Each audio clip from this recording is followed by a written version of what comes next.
પહેલા તો આટલી બધી સંખ્યામાં લેડીઝને જોઈને એટલીસ્ટ એટલી ખુશી થાય છે કે તમે તમારા પોતાના માટે સમય કાઢ્યું, એટલે બહુ જ સરસ લાગે છે કે આટલી બધી લેડીઝ બધું ઘરનું મૂકીને, છોકરાઓની ચિંતા મૂકીને આજે તમે તમારા પોતાના માટે સમય કાઢીને અહીંયા આવ્યા છો. તો તમારા પોતાના માટે ફરીથી એકવાર મોઢેથી તાળી. કોણ છે? સ્ત્રી એટલે મકાનને ઘર બનાવનાર વ્યક્તિ. આપણે કોઈ પણ ગામડેથી અહીંયા આવે તો જ્યારે લગ્ન રૂમ ક્યારે ચાલુ કરે કે લગ્ન થાય પછી રૂમ ચાલુ થાય. એ શું કામ થાય? કે ઘર કોણ બનાવશે મકાનને? સ્ત્રી. એક સ્ત્રી ના હોય ઘરમાં તો ઘરની હાલત શું હોય તમને ખબર છે. તમારે ખાલી 3 દિવસ માટે ગામ જવું હોય ને તમને એવું હોય કે મારા ઘરવાળા ને મારા છોકરા તો અહીંયા જ છે, તો તમને કેટલી ચિંતા થાય કે નહીં? કે મારે 3 દિવસ શું થશે, ઘરનું શું થશે, કામનું શું થશે, જમવાનું શું થશે, અને ભાઈને જવાનું હોય તો એને ચિંતા થાય છે કોઈ દિવસ? એને ચિંતા નથી થતી. કેમ નથી થતી? કે મને ખબર છે કે ઘરે તમે છો એટલે ઘર સચવાઈ જશે, છોકરાએ સચવાઈ જશે ને બધું જ સચવાઈ જશે. તો બેમાંથી ઇમ્પોર્ટન્ટ કોણ થયું? સ્ત્રી. તો એ વસ્તુ ભૂલતા નહીં, બરાબર? આ તમારું બહુ સરસ એક સૂત્ર લખેલું છે, સ્ત્રી દેહ એક વરદાન.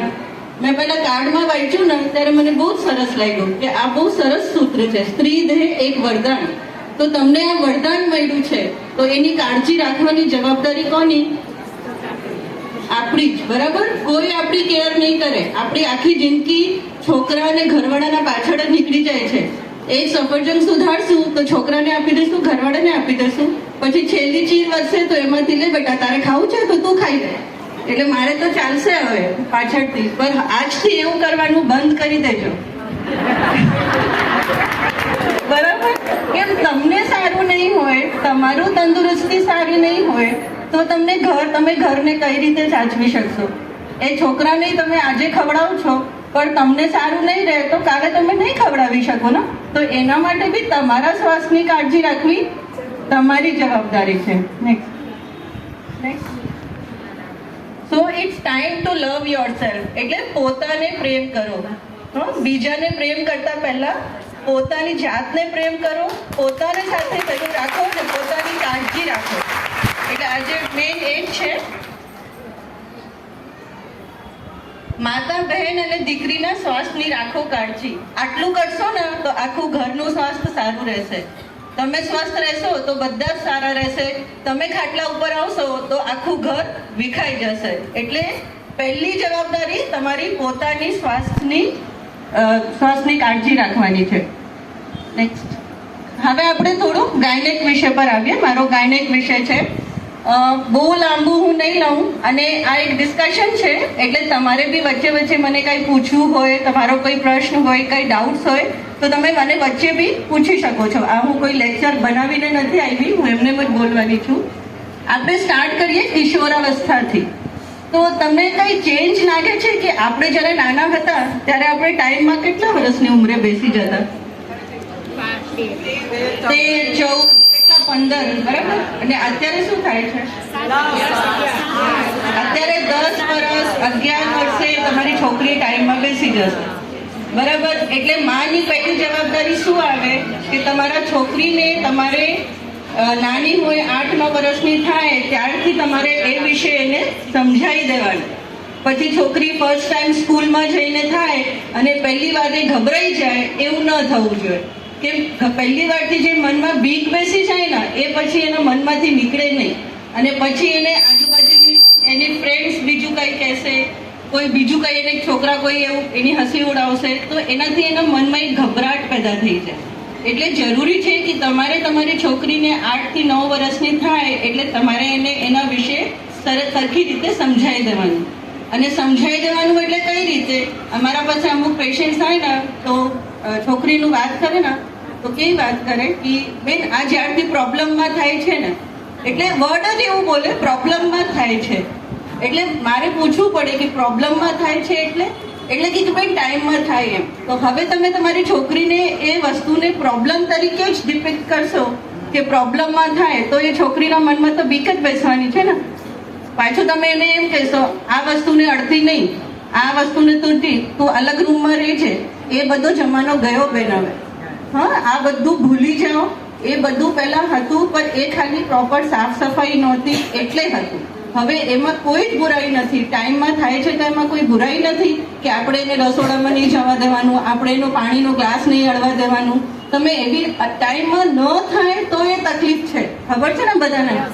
છોકરી 16 વર્ષની થઈ ગઈ ને ટાઈમમાં નથી થતી તો માને કેવું થાય કે આ કેમ નહીં થતી હોય, આ કેમ નહીં થતી હોય, એને તકલીફ હશે. તો પછી થાય તો બી તકલીફ અને નહીં થાય તો બી તકલીફ. તો એક જ ચૂઝ કરવું પડે ને. તો પછી ન થાય એને તકલીફ રાખો અને થાય એને સારું રાખો, બરાબર છે. એટલે છોકરીને સારી રીતે સમજાવો કે બેટા આ એક નોર્મલ વસ્તુ છે જે બધાને થાય છે અને અત્યારથી તારા શરીરમાં આવા ચેન્જીસ આવશે એટલે તારે એનાથી ગભરાવાની જરૂર નથી. કદાચ તું સ્કૂલમાં હોય ને તારા સાથે ફર્સ્ટ ટાઈમ એવું થાય તો તારે ટીચરને તારે શાંતિથી વાત કરવાની, ગભરાવાની જરૂર નથી. હવે છોકરીઓ ટાઈમમાં થાય તો આ યાદ રાખવાનું કે શરૂઆતમાં એની સાયકલ્સ હોય ને એ ઇરેગ્યુલર હોય. ઇરેગ્યુલર એટલે ઘણી વખત 2 મહિને ન થાય, 3 મહિને ન થાય, તો એમાં બહુ ટેન્શન કરવાની જરૂર નથી. શરૂઆતના 2-3 વર્ષ એવું થાય છે કે એ લોકો ટાઈમમાં ન થાય રેગ્યુલર, પણ ધીમે ધીમે એની સાયકલ રેગ્યુલર થઈ જતી હોય છે. પણ તમારે એને ડૉક્ટર પાસે લઈ જવાની જરૂર ક્યારે છે કે એને 15 દિવસે પીરિયડ્સમાં એ માસિક આવે છે, એને માસિક વધારે આવે છે કે એના રોજના 3 પેડ એને બદલવા પડે છે, એવું તકલીફ થાય છે તો તમારે ગાયનેકને બતાવવું જોઈએ. કેમ એનાથી એની લોહીની ટકાવારી ઘટતી જશે. એટલે તમારી છોકરીને થાક લાગશે, એનું વાંચવામાં મન નહીં લાગે, એ આમ દાદર ચડશે તો એને શ્વાસ ચડવા મળશે, એવું બધું થશે. એટલે એવું કંઈ થાય તો તમારે તરત જ ડૉક્ટરને કન્સલ્ટ કરવાનું, બરાબર. હવે આપણે આપણા લેડીઝથી નોર્મલ આપણે 20 થી 40 વર્ષની ઉંમરમાં લેડીઝને શું પ્રોબ્લેમ થઈ શકે તમે બોલશો? નોર્મલ શું પ્રોબ્લેમ્સ હોય કે જેના માટે તમે ગાયનેક પાસે જતા હો છો? કોઈ બી બોલી શકે, એમાં કઈ નથી. મેનોપોઝ આવે છે. મેનોપોઝ તો પછી આવશે. અત્યારે 20 થી 40 ઇચિંગ થાય, વ્હાઇટ ડિસ્ચાર્જ થાય, વ્હાઇટ ડિસ્ચાર્જ થાય, નીચેના ભાગમાં ઇચિંગ થાય. બીજું રેડનેસ થાય, હા, બીજું એબ્ડોમિનલ લોઅર એબ્ડોમિનલ પેઇન થાય, પેડુમાં દુખાવો થાય, બરાબર. બીજું માસિકની તકલીફ થાય કે માસિક બહુ વધારે આવે છે, માસિક વખતે બહુ દુખાવો થાય છે. ઘણી વખત લેડીઝ આ બધી વસ્તુઓને છે ને બહુ નેગ્લેક્ટ કરતી હોય છે કે માસિક વખતે તો દુખે, હવે એમાં શું, આટલું તો આવે એમાં શું. પણ આ એમાં શું કરતા કરતા તમારી ટકાવારી છે ને 10 માંથી 6 થઈ જાય અને તમે જ્યારે ડૉક્ટર પાસે પહોંચો ને ત્યારે પછી લોહી ચડાવવાનો વારો આવી જાય, બરાબર. એટલે માસિક વધારે આવતું હોય, તમને કેમ ખબર પડે કે માસિક વધારે આવે છે કે આટલું નોર્મલ નથી? કેમ ખબર પડે તમને? વધારે પેડ્સ લેવા પડે. બીજું પછી વીકનેસ લાગે. બીજું પછી જ્યારે રાતના ટાઈમે પણ એમનો બેડશીટ વગેરે પણ બગડી જાય, ચેન્જ કરવું પડે. અને બીજું એક ધ્યાન રાખવાનું, તમને ક્લોટ્સ પડે, ગઠ્ઠા પડે ને, ક્લોટ્સ પડે તો એ ઇન્ડિકેટ કરે છે કે તમને નોર્મલ કરતા પીરિયડ્સ વધારે આવે છે, બરાબર. એટલે આટલા ક્લોટ્સ તમને પડતા હોય લાલ, તો તમારે સમજવાનું કે તમને બ્લીડિંગ વધારે આવે છે ને તમારે ડૉક્ટરને બતાવવાની જરૂર છે. ઘણી વખત આટલી મોટી ગાંઠ થઈ જાય ને ત્યાં સુધી છે. બીજા કોઈને તમારે તો કાઢી નાખી હતી, કાઢી નાખી. ઓકે. તો નેક્સ્ટ, શું ગર્ભાશયમાં ગાંઠ હોય તો ગર્ભાશય કાઢવું જ પડે? મેં જ કહી દીધું, કાઢવું જ પડે ખરેખર? બધા કોઈ બી ગાંઠ હોય તો ગર્ભાશય કાઢવું જ પડે? નહીં. તો ક્યારે કાઢવું પડે? ગાંઠ મોટી હોય એટલે નોર્મલી અમે લોકો છે ને 5 સેન્ટીમીટર એક એનું બોર્ડર લાઈન છે કે 5 સેન્ટીમીટર કરતાં ગાંઠ મોટી હોય ને તો એને ઓપરેશનની જરૂર છે એવું ગણાય. અને બીજી વસ્તુ, ગાંઠની સાઇઝ કરતાં ગાંઠ શું તકલીફ કરે છે તમને એ ઇમ્પોર્ટન્ટ છે. ઘણી વખત લોકો છે ને અમારા પાસે ખાલી ફાઇલ લઈને આવે, અમે બીજાને બતાવ્યું છે, તમે આ ફાઇલમાં રિપોર્ટ જોઈ લો પછી અમને કહો ઓપરેશનની જરૂર છે કે નહીં. પણ ઓપરેશનની જરૂર ખાલી ગાંઠ જોઈને નથી નક્કી થતી. ઓપરેશનની જરૂર દર્દીને એનાથી તકલીફ શું થાય છે એનાથી નક્કી થાય છે. મારા પાસે 2 દર્દી આવ્યા, એક દર્દીને 2 સેન્ટીમીટરની ગાંઠ છે પણ એને માસિક બહુ જ વધારે આવે છે.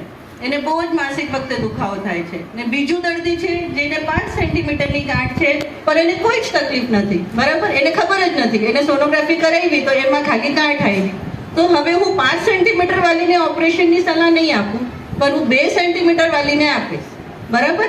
એટલે આ વસ્તુ સમજજો કે અમે ડોક્ટર ફાઇલ જોઈને કહેવાનું ના શું કામ પાડીએ છીએ. આ કોમન વસ્તુ છે. બધાને એવું લાગે કે ડોક્ટર પૈસા નથી લેતા ને એટલે ફાઇલ જોવાના પૈસા નથી આપતા ને એટલે ફાઇલ જોવાની ના પાડે છે. પણ ફાઇલથી કોઈ ડિસિઝન આવતું નથી કે અમારે સાથે સાથે પેશન્ટ જોવું પડે, એને શું તકલીફ છે, એ ગાંઠ એને નડે છે, ઓપરેશનની ખરેખર જરૂર છે, તો જ અમારે ડિસિઝન આપવાનું હોય, બરાબર છે. એટલે એ વસ્તુ હવે ધ્યાન રાખજો. નાની ઉંમરમાં ગર્ભાશય કઢાય? તકલીફ વધારે કઈ તકલીફ થશે? કાઢી નાખશું તો શું થશે?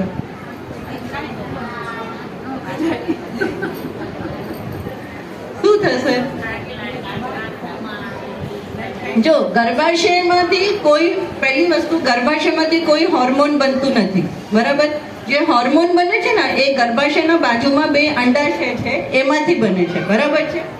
નાની ઉંમરમાં અમે લોકો ઓપરેશન કરીએ ને તો શું કરીએ? ખાલી ગર્ભાશય કાઢીએ, બાજુના અંડાશય નથી કાઢતા. એટલે 60 થી 70% કેસીસમાં હોર્મોન્સની પ્રોબ્લેમ થતી નથી, બરાબર. પણ બીજા 30%માં હોર્મોન્સની પ્રોબ્લેમ છતાંય થઈ શકે. કેમ? અંડાશયને જે લોહીની સપ્લાય જતી હોય ને એ ડિસ્ટર્બ થાય અને એનાથી હોર્મોન્સની પ્રોબ્લેમ થાય. તો બને ત્યાં સુધી નાની ઉંમરમાં ગર્ભાશય કઢાવવું નહીં. જરૂર હોય તો જ આપણે, બહુ જરૂર હોય તો કઢાવવું પડે, એમાં ના નથી, પણ બને ત્યાં સુધી નહીં કાઢવાનું. અને કઢાવો તો એ ધ્યાન રાખવાનું કે આપણે અંડાશય નથી કઢાવવાના, ઓવરીઝ કાઢવાની થતી નથી, બરાબર. ઓવરીઝ રાખવાની છે ને આપણે ખાલી ગર્ભાશય કાઢવાનું છે, બરાબર. હું ગર્ભાશયનું ઓપરેશન નહીં કરાવું તો મને કેન્સર નહીં થઈ જાય ને. અમારા પેશન્ટ એમ જ કે બેન ગાંઠ છે એમાં કેન્સર નહીં થાય ને, બરાબર. હવે કેન્સર થવા માટે તો આખા શરીરમાં કેટલા બધા અંગ છે, થવાનું હોય તો ગમે ત્યારે થશે. આ 2 સેન્ટીમીટરની ગાંઠમાં શું કામ થાય, બરાબર. તો આવી ગાંઠ મોટા ભાગની ફાઇબ્રોઇડની ગાંઠ સાદી હોય છે, એમાં 99.9% કેન્સરની શક્યતા હોતી નથી. એટલે તમે 10ની સોનોગ્રાફી કરશો ને તો 6 જન્મમાં આવી ફાઇબ્રોઇડની ઝીણી ઝીણી ગાંઠો આવે. પણ એ ગાંઠથી ગભરાઈ નહીં જવાનું, સીધું ઓપરેશન કરાવી નાખવું, મને આમ કરાવી નાખવું, મને કેન્સર નહીં થઈ જાય, આવા ખોટા ખોટા વિચાર લાવવાના નહીં, બરાબર. ચલો નેક્સ્ટ.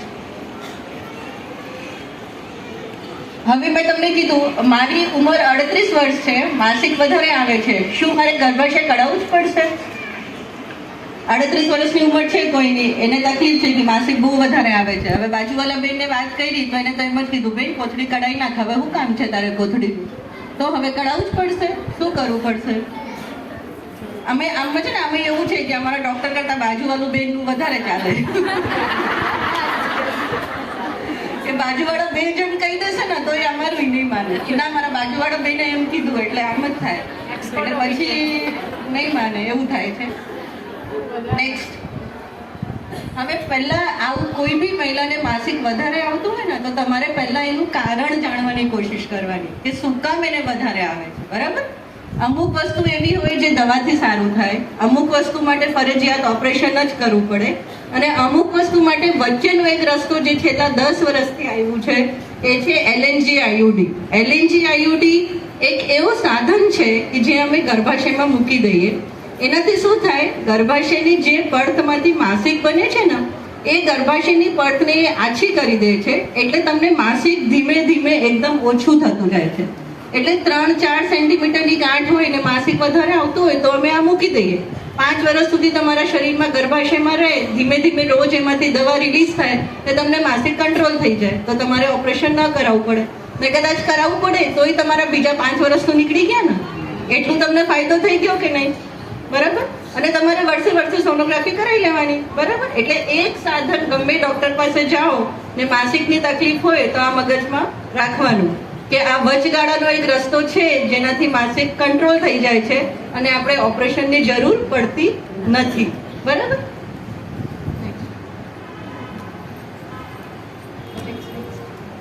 હવે બીજી તકલીફ, મને માસિક ઓછું આવે છે એના કારણે પેટનો ભાગ વધે છે, એવું હોય છે? માસિક ઓછું આવે એટલે પેટ વધી જાય? આમ તો તમે એવું જ માનો છો. આ ખોટી માન્યતા છે. બરાબર, માસિક નથી આવતું એટલે માસિકનો અંદર કઈ ભરાવ નથી થતું કે માસિક નથી આવતું એટલે પેટનું ભાગ વધે છે. બલકી તમારા શરીરમાં ચરબી વધશે તો તમારું માસિક ઘટતું જશે. એટલે પેટનું ભાગ વધે છે એટલે તમારા શરીરની ચરબી વધે છે, અને ચરબી વધે છે એટલે તમારું માસિક ડાઉન થશે.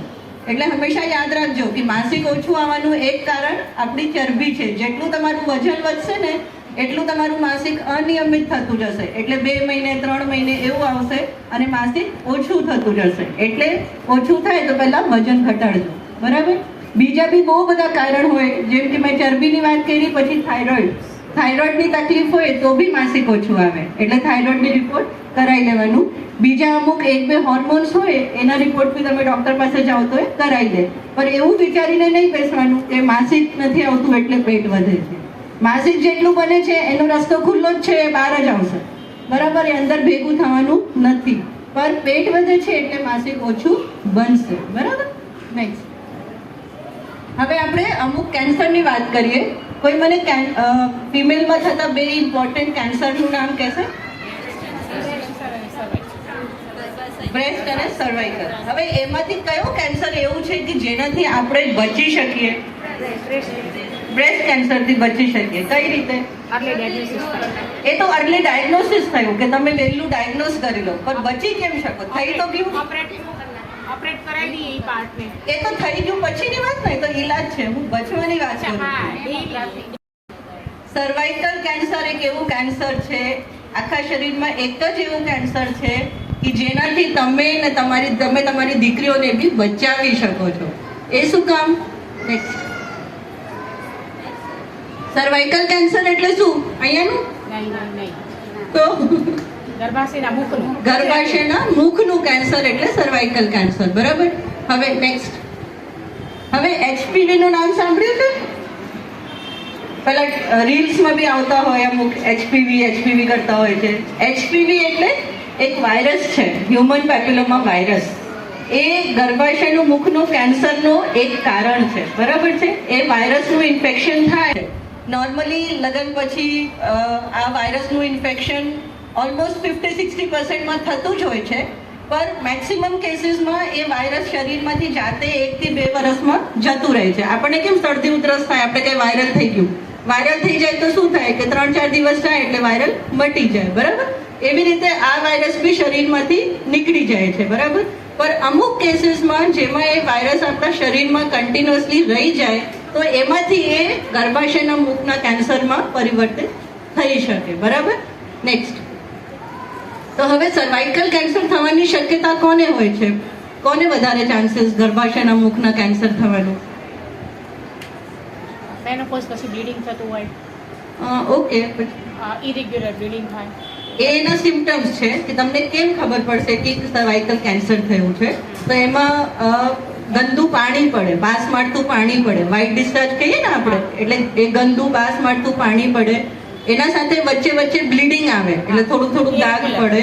હા, પછી સંબંધ રાખ્યા પછી બ્લીડિંગ થાય. બરાબર. એવા કેસમાં હોય તો તમારે તરત તમારા ડોક્ટરને બતાવવાનું.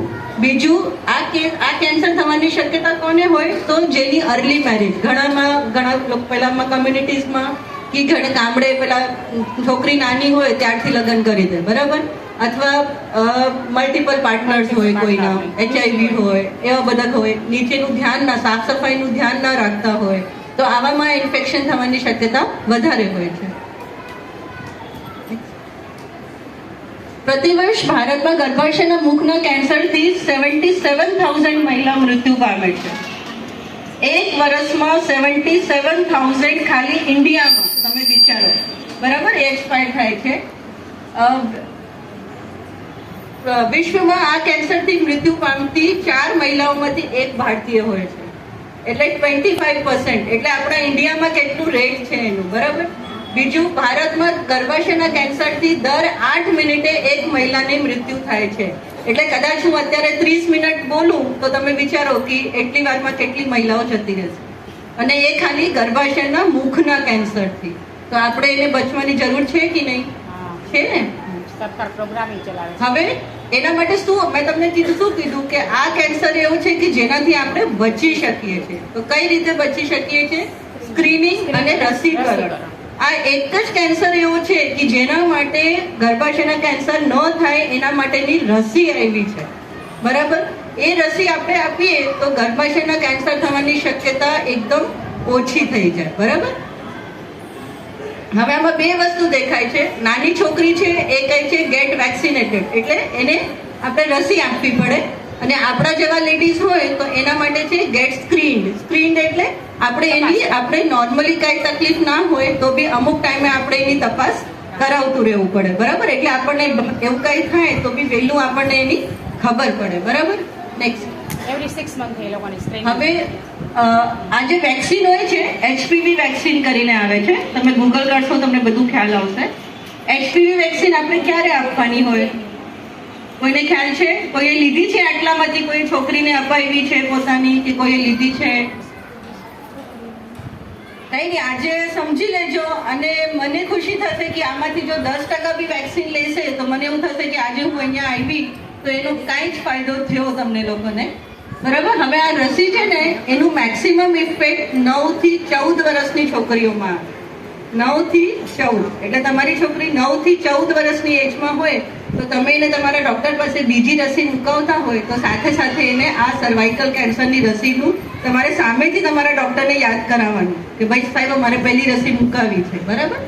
9 થી 14 વર્ષની છોકરી હોય તો આપણે 2 ડોઝ આપવી પડે. એક ડોઝ આજે આપી હોય તો બીજી ડોઝ 6 મહિના પછી એટલે 2 ડોઝ આપવાની. 14 વર્ષથી ઉપર થાય તો પછી 3 ડોઝ લેવી પડે. એમાં એક ડોઝ આજે લીધી હોય તો બીજી 2 મહિના પછી અને ત્રીજી એના 4 મહિના એટલે 6 મહિનામાં તમારી 3 ડોઝ પૂરી થઈ જાય છે. 26 વર્ષ પછી 3 ડોઝ જ લેવી પડે, પણ પછી એની ઇફેક્ટ ઓછી થતી જાય. ઇફેક્ટ શું કામ ઓછી થતી જાય? 26 વર્ષની ઉંમર એવી છે કે એકવાર લગ્ન થઈ, તમારા રિલેશન સ્ટાર્ટ થયા પછી જો ઇન્ફેક્શન થવાનું હશે તો થઈ ગયું હશે, અને એકવાર ઇન્ફેક્શન થઈ જાય પછી એમાં રસી એટલું કામ કરે નહીં. બરાબર? એટલે જ આપણને એવું છે કે આ રસી તમે મેરેજ પહેલા અથવા નાની છોકરીઓને આપો તો એનું ઇફેક્ટ વધારે આવશે. તમે કહો છો કે મેં લીધી છે, મેં નથી લીધી, કેમ હવે મારી ઉંમર નથી એ રસી લેવાની. બરાબર છે? પણ મારી છોકરીને આપી છે કે મેં નાની હોય તો તારે મેં એને આપી દીધી હતી એ રીતે. બરાબર? હવે આવું થાય, અમે જયારે નાની છોકરીઓને રસીની વાત કરીએ ને ત્યારે છોકરીનું મોઢું બગડી જાય ને મમ્મીનું મોઢું બગડી જાય. હવે મમ્મી શું કહે છે, મારી દીકરીને આટલી નાની ઉંમરમાં આ રસીનું શું કામ છે, કે હજી તો લગ્નમાં બહુ વાર છે બેન, 9 થી 14 માં તો આ રસી આપીને શું કરવાનું છે. તો 9 થી 14 માં આપણે આ રસી એટલે આપીએ છીએ કેમ કે આ ટાઈમમાં એના શરીરમાં રોગ પ્રતિકારક શક્તિ બનવાની ક્ષમતા શક્તિ વધારે હોય છે. આપણે છોકરાઓને બધી રસી નાનપણમાં જ આપીએ છીએ ને, કઈ 20 વર્ષે આપીએ છીએ નથી આપતા. તો એટલે જ કે 9 થી 14 માં તમે આપશો તો 2 ડોઝ લેવા પડશે અને એનું જે ઇમ્યુનિટી એમાં ડેવલપ થશે એ મેક્સિમમ થશે. બરાબર? પછી જેમ જેમ ઉંમર વધશે એનું ઇફેક્ટ ઓછું થશે. હવે ક્વેશ્ચન એ આવે કે રસીની કઈ સાઈડ ઇફેક્ટ નથી ને? જે કોઈ બી ઇન્જેક્શનની સાઈડ ઇફેક્ટ હોય એ રસીની સાઈડ ઇફેક્ટ છે. 2 દિવસ તમને કદાચ હાથ ભારી લાગે, કોઈને ખાલી માઇલ્ડ તાવ આવી જાય એવું થાય, પણ એ તો કઈ મોટી વસ્તુ નથી. આટલા મોટા કેન્સરથી આપણને બચાવતી હોય તો 2 દિવસ કદાચ હાથ ભારી લાગે તો એમાં શું મોટી વાત છે. બરાબર? રસી લેવાના કારણે પ્રેગ્નન્સીમાં તકલીફ નહીં પડે ને. હવે લેડીઝનું મગજ દોડે, આ ગર્ભાશયની રસી છે એટલે પછી આગળ જઈને મહિના નહીં રહે તો શું થાય, પણ એવું કાંઈ થતું નથી. એનું કોઈ જ એવું ઇફેક્ટ નથી. અત્યારે રસી મૂકી હોય તો લગ્ન પછી ફરીથી બુસ્ટર ડોઝ લેવું પડે નહીં. તમે 2 ડોઝ લઈ લીધા છે એટલે તમારું કોર્સ પૂરું થઈ ગયું છે, પછી તમારે કોઈ રસી લેવાની જરૂર નથી. હવે રસીનું તો પતી ગયું. હવે આપણે શું કરવાનું કે તમારા બધાએ શું કરી શકો તમે, તો એના માટે પેપ સ્મિયર કરીને ટેસ્ટ આવે છે. પેપ સ્મિયર એટલે તમે તમારા ગાયનેકને બતાવવા જાઓ છો, સિમ્પલ ડે એક્ઝામિન કરે છે, તમને નીચેથી તપાસ કરે એટલી જ વારમાં એ બ્રશથી અમે પેપ સ્મિયર લઈ લેતા હોય છે. હવે પેપ સ્મિયર આપણે કરાવીએ તો એનાથી જો કેન્સર થવાની શક્યતા હોય ને તો એકદમ શરૂઆતના સ્ટેજમાં એ વસ્તુ પકડાઈ જાય, એટલે તમારું કેન્સર આગળ વધે નહીં, એ ફાયદો થાય. 21 થી 1000 રૂપિયા છે, કાંઈ મોટું ટેસ્ટ નથી, કાંઈ દાખલ થવાનું નથી આવતું, કાંઈ ઓપરેશન નથી. બરાબર?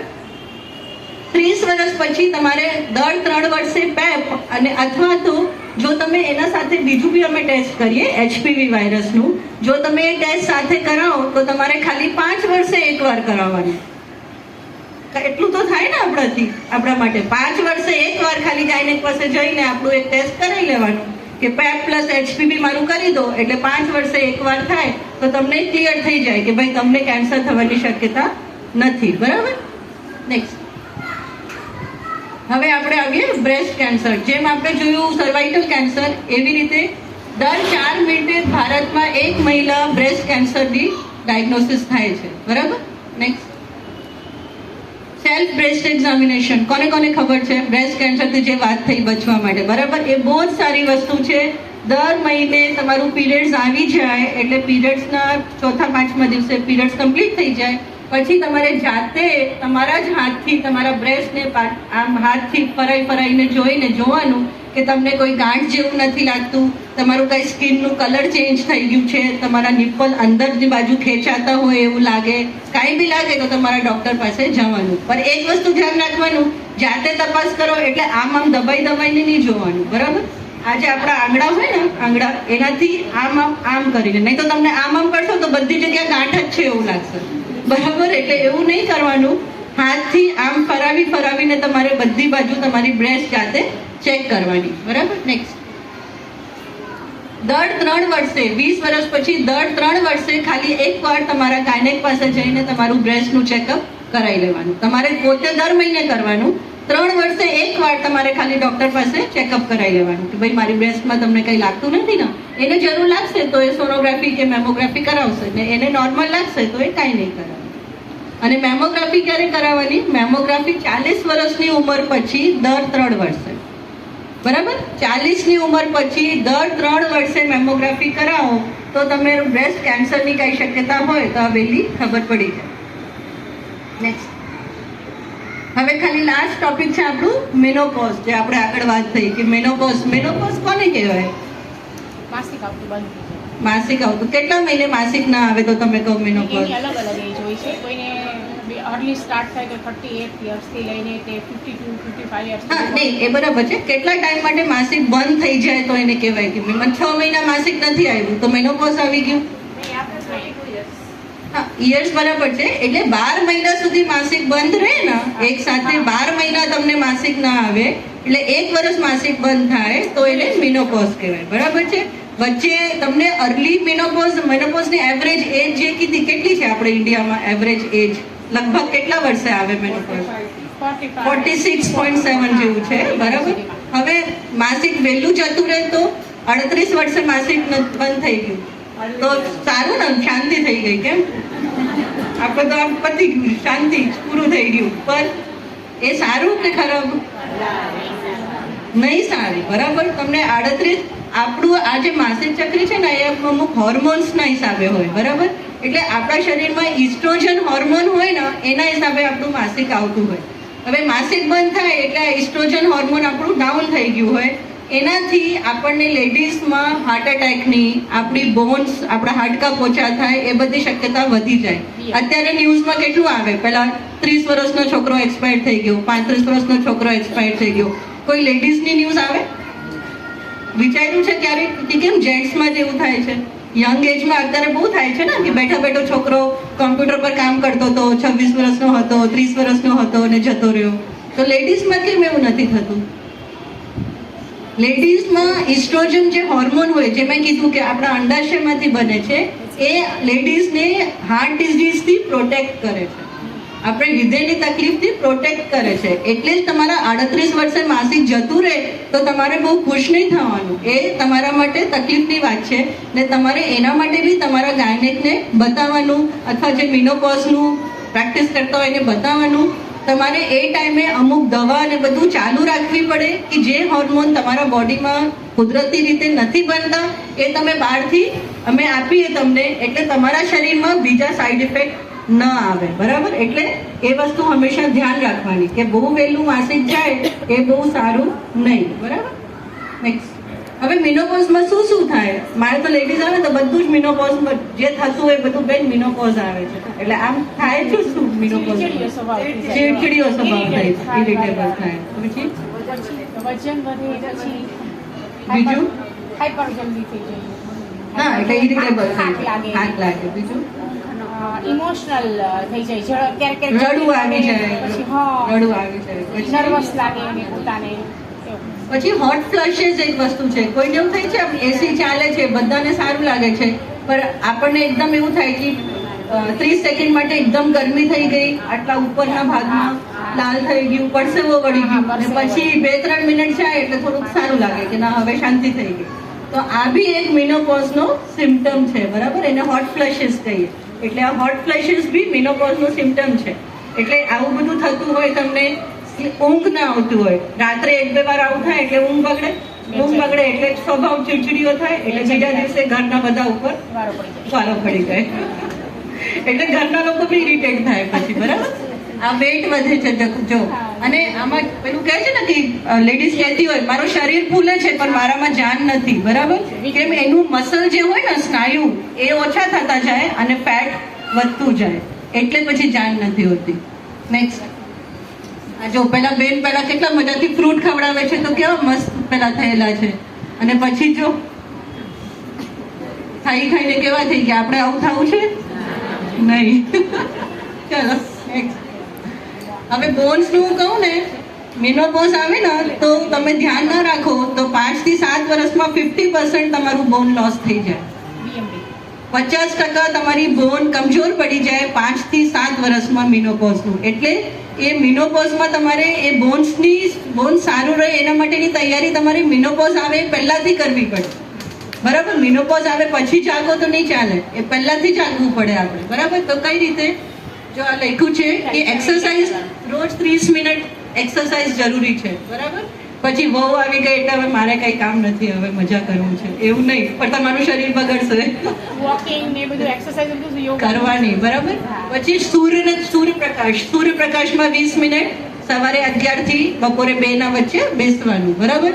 Calcium intake. હવે કેલ્શિયમની રોજ એક ગોળી ખાઈ લેશો, ચાલશે? નેક્સ્ટ ફૂડમાંથી બને ત્યાં સુધી વધારે કેલ્શિયમની ગોળી ખાવાથી એટલું ફાયદો થશે નહીં, બરાબર? હું ડોક્ટર છું છતાંય કહું છું, લોકો અમારા પાસે લખાઈ જાય, બેન લખી દો ને, લખી દઈશ પણ ફાયદો નહીં થાય, બરાબર?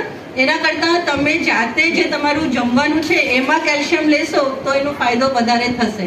કેમ? કેલ્શિયમમાં એવું હોય છે કે દિવસમાં 2 કે 3 વાર થોડા અમાઉન્ટમાં જાય ને તો એ તમારા શરીરમાં કામ કરશે. તમે એક સાથે 1000 મિલીગ્રામની ટેબ્લેટ લઈ લેશો તો એમાં કઈ 800 થી 1000 મિલીગ્રામ લેવું પડે ડિવાઇડેડ ડોઝેસમાં, એટલે થોડું.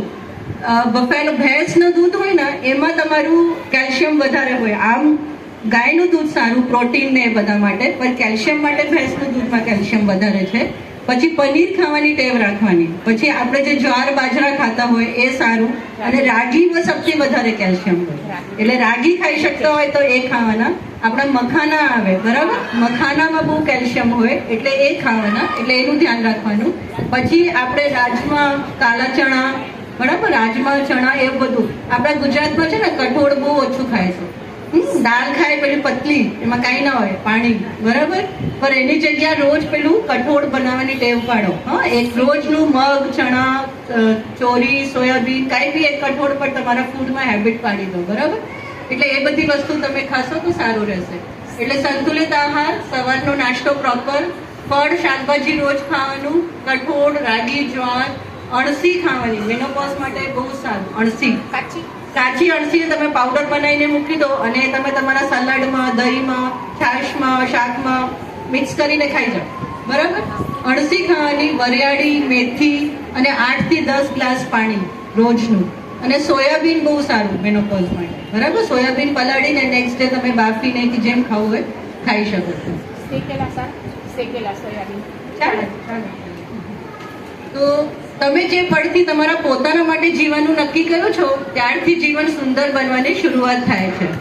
અને મને ખબર છે કે આજથી કદાચ તમારી શરૂઆત થશે કે નહીં?